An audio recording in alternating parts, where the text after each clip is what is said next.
अस्सलाम वालेकुम students.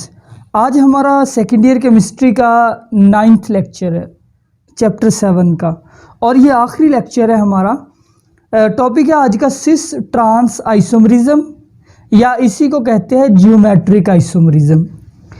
Isomerism की हमने दो बेसिक टाइप्स पढ़ी थी, एक स्ट्रक्चरल आइसोमरिज्म, दूसरा जियोमेट्रिक आइसोमरिज्म।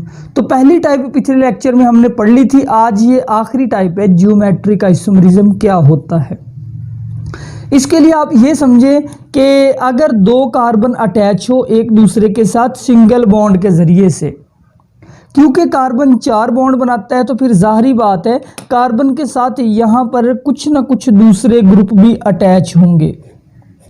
ठीक है, वो दूसरे ग्रुप आप समझ ले ए बी सी, यहाँ पे भी ए बी सी वगैरह अटैच है। अगर ये सिंगल बॉन्ड है ना तो कार्बन जो है वो फ्रीली रोटेट कर सकता है। रोटेट करने का क्या मतलब है कि ये जो बॉन्ड है ये रोटेट कर सकता है यूं करके, यानी ये जो 3 ग्रुप यहाँ पे अटैच है ना ये घूम जाएंगे, और घूम के किस तरह से आ सकते हैं, मतलब जब ये रोटेट कर जाएंगे फिर यूं हो सकते हैं सी ऊपर आ गया, बी यहाँ पे और ए नीचे चला गया। कंप्लीट रोटेशन हो गई ना, ये नीचे वाले सारे ऊपर आ गए। तो सिंगल बॉन्ड पे रोटेशन पॉसिबल है। लेकिन जब दो कार्बन डबल बॉन्ड बनाए हुए हों, दो कार्बन के दरमियान डबल बॉन्ड आ जाए, फिर जाहिर बात है उनके साथ दो दो ग्रुप अटैच होंगे। वो दो ग्रुप सपोज आप यहाँ पे फर्ज कर ले ए, यहाँ पर भी ए, यहाँ बी, यहाँ बी, कोई भी ये ग्रुप या कोई एटम आप इनको समझ ले, ये कोई एटम है। अब यहाँ पे ये फ्रीली रोटेट नहीं कर सकते। दो कार्बन जब डबल बॉन्ड बनाए हुए हो, एक सिग्मा बॉन्ड होता है, एक पाई बॉन्ड होता है। अब कार्बन की पोजीशन फिक्स हो गई तो इन ग्रुप्स की पोजीशन भी फिक्स हो जाएगी। यहीं से जन्म लेता है सिस ट्रांस आइसोमरिज्म। अब सिस ट्रांस आइसोमरिज्म ये होगा कि एक कंपाउंड ये हो गया, ठीक है, जिसके अंदर जो डबल बॉन्डेड कार्बन के साथ आइडेंटिकल ग्रुप है वो सेम साइड्स के ऊपर है, यानी दोनों ए ऊपर है दोनों बी नीचे है। एक आइसोमर ये हो गया। इसी का जो दूसरा आइसोमर होगा ना वो ऐसे बन सकता है कि कार्बन, ये डबल बॉन्डेड कार्बन, इनके साथ यहाँ पे सेम वैसे ही ए और यहाँ बी ग्रुप, लेकिन दूसरी तरफ मौजूद है बी ए। अब ये दोनों सिस ट्रांस आइसोमरिज्म है। फर्क दोनों में क्या है देखिए, इसके अंदर जो आइडेंटिकल ग्रुप है ना वो सेम साइड पे है, आइडेंटिकल ग्रुप ऊपर और नीचे सेम आइडेंटिकल ग्रुप है, जबकि इसके अंदर आइडेंटिकल ग्रुप डिफरेंट हो गए। इसी चीज को हम कहते हैं सिस, यानी जब आइडेंटिकल ग्रुप सेम साइड पे हो उस मॉलिक्यूल को हम कहते हैं वो सिस है, और जब डिफरेंट साइड पे हो उसको हम कहते हैं ट्रांस। याद रखिए कि सिस का मतलब होता है सेम और ट्रांस का मतलब होता है डिफरेंट। तो यानी अब आपको समझ आ गई होगी कि सिस ट्रांस आइसोमरिज्म एक ऐसा आइसोमरिज्म है जिसमें स्ट्रक्चरल फार्मूला भी सेम होता है, सिर्फ ये जो आइडेंटिकल ग्रुप्स होते हैं ना इनकी पोजीशन डिफरेंट हो जाती है।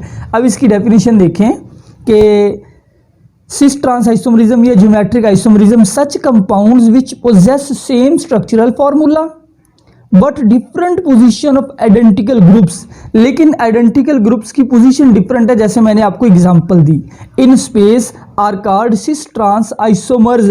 उन मॉलिक्यूल्स को कहेंगे सिस ट्रांस आइसोमर्स और इस फिनोमिने को कहेंगे सिस ट्रांस या geometric isomerism. Cis trans isomerism के लिए हमें दो कंडीशंस चाहिए। जब किसी कंपाउंड में ये दोनों कंडीशन मौजूद होगी उस वक्त वो सिस ट्रांस आइसोमरिज्म शो कर सकता है। पहली condition, carbon atom must be bonded double bonded, carbon atom में डबल बॉन्ड होना चाहिए। मैं एक्सप्लेन कर चुका हूं कि सिंगल बॉन्ड के साथ सिस ट्रांस आइसोमरिज्म नहीं हो सकता। दूसरी condition, 2 groups attached must be different, जो कार्बन के साथ 2 ग्रुप अटैच है वो दोनों डिफरेंट होने चाहिए। अगर ग्रुप भी सेम हो, मिसाल के तौर पे ये 2 डबल बॉन्डेड कार्बन है, ग्रुप सेम है दोनों ग्रुप, यहाँ पर भी ए है, यहाँ पर भी ए है, तो अब तो सिस ट्रांस आइसोमरिज्म पॉसिबल ही नहीं है। मतलब ये ग्रुप्स जो है सारे के सारे सेम है, तो सिस ट्रांस के लिए ग्रुप्स को डिफरेंट होना भी लाजमी है। अब इसकी एग्जांपल देखते हैं। इसकी एग्जांपल है एक मॉलिक्यूल जिसका नाम है 2-ब्यूटीन। अब 2-ब्यूटीन का फॉर्मूला कुछ ऐसे है कि C+C, कार्बन के दरमियान डबल बॉन्ड आ गया। अब उसकी जो पहली फॉर्म है वो ऐसे है कि यहाँ पे CH3 है, यहाँ भी CH3 है और नीचे मौजूद है HH। अब देखें ये सिस फॉर्म है, ये 2-ब्यूटीन की कौन सी फॉर्म है?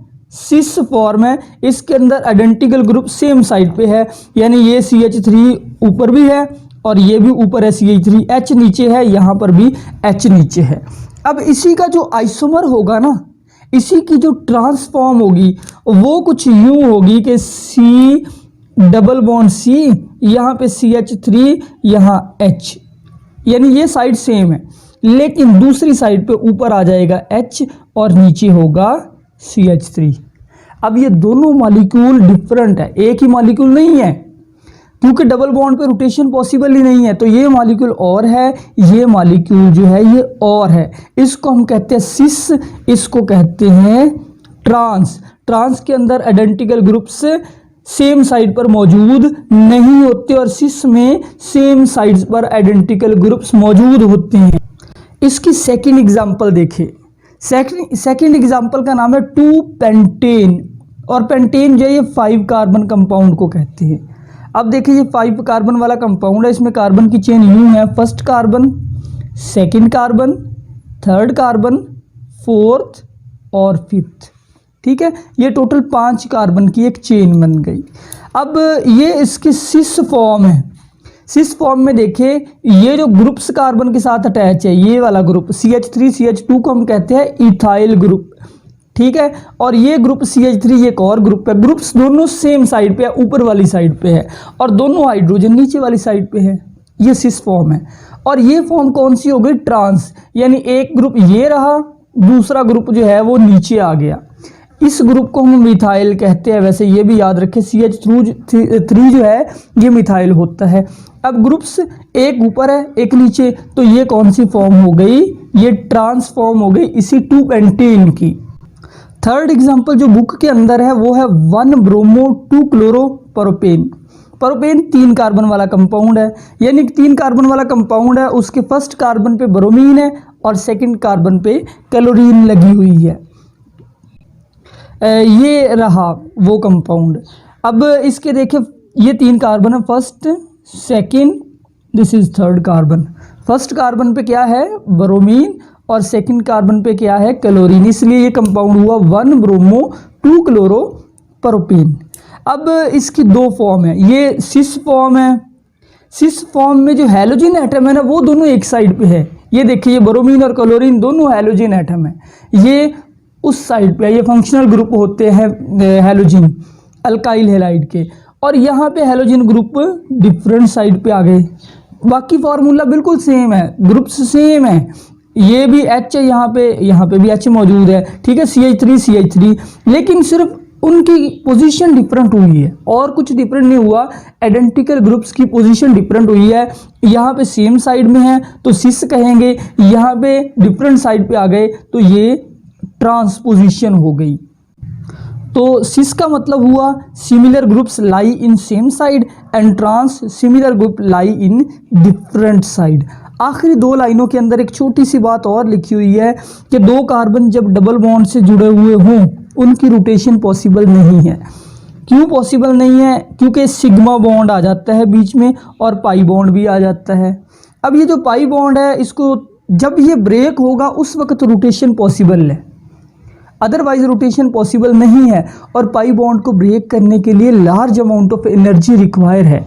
इस वजह से ये वाली जो आइसोमरिज्म है ना, ज्योमेट्रिक आइसोमरिज्म, ये सिस ट्रांस आइसोमरिज्म, ये पॉसिबल हो जाता है। चैप्टर ये कंप्लीट हुआ। अब इसी चैप्टर के हम MCQs देख लेते हैं। सो पहला MCQs है state of hybridization of carbon atom in methane. Methane के अंदर आपको पता है मीथेन का फॉर्मूला ये होता है CH4, यानी कि कार्बन के साथ कितने H जुड़े हुए होते हैं? 4। तो जब भी कार्बन 4 सिंगल बॉन्ड बनाए तो कार्बन की स्टेट होती है sp3 hybridise state. Second MCQs है, in tertiary butyl alcohol the tertiary carbon is bonded to. फिर कुछ ऑप्शन दिए हुए कि कितने हाइड्रोजन के साथ बॉन्डेड होता है टर्शरी कार्बन। ये मैंने स्ट्रक्चर बनाया है टर्शरी कार्बन का, टर्शरी ब्यूटाइल अल्कोहल का, यानी अल्कोहल का ये फंक्शनल ग्रुप हो गया OH। अब एक्चुअली टर्शरी कार्बन ये है ऐसा कार्बन जो 3 और कार्बन से अटैच हो। अब ये कार्बन ऊपर से भी, लेफ्ट से भी, राइट से भी कार्बन से अटैच है, चौथी तरफ से ये OH से अटैच है क्योंकि अल्कोहल है। तो जाहिर बात है कार्बन के 4 बॉन्ड पूरे हो गए। तो हमारे इस एमसीक्यूज का राइट ऑप्शन है नो हाइड्रोजन, किसी भी हाइड्रोजन से जुड़ा हुआ नहीं होगा। नेक्स्ट एमसीक्यूज है, which set of hybrid orbital has planar triangular shape. Planar और ट्राईएंगुलर यानी सेम प्लेन में ट्राईएंगुलर शेप, तो ये वाली यानी कि जो शेप है ये किस में होती है। और फिर ऑप्शन है sp3, sp या sp2। तो सही ऑप्शन है sp2। जब कार्बन sp2 हाइब्रिडाइजेशन करे वो इस तरह से 3 कोप्लेनर ऑर्बिटल बनाता है 120 के एंगल पर। Fourth MCQs, the chemist who synthesised urea from ammonium cyanate Berzelius called Wohler. तो इसका सही ऑप्शन है Wohler. Next fifth MCQs, linear shape is associated with which set of hybrid orbital. ये जो लीनियर शेप है ये होती है sp ऑर्बिटल्स के साथ। sp जो है वो 2 ही ऑर्बिटल बनाते हैं और लीनियर 180 के एंगल के ऊपर। 6 MCQs, the double bond is consist of 2 sigma bond 1 sigma 1 pi. Option B सही है। जब भी कार्बन डबल बॉन्ड बनाए तो उस डबल बॉन्ड में एक सिग्मा बॉन्ड होता है और एक पाई बॉन्ड होता है। 7th एमसीक्यूज है, ethers show the phenomena of. कुछ ऑप्शन दिए हुए हैं, पोजीशन आइसोमरिज्म या फंक्शनल ग्रुप आइसोमरिज्म या मेटामरिज्म या सिस ट्रांस।